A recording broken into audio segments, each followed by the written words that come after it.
Hi, Ben here from Benz Softwash, and I often get asked, would I put a through coloured render onto my own house? And the answer is yes, I would. If I was building my house again, I would put a through coloured render on.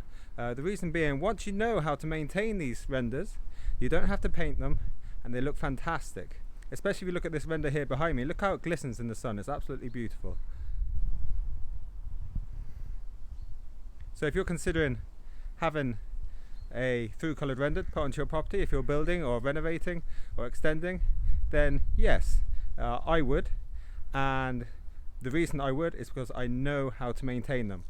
I maintain them using permacleanse if you're a DIY, or you can get a contractor in who's going to use something like a BioCleanse product, which is a very highly concentrated product, and they will apply that to the render and keep it clean every few years, and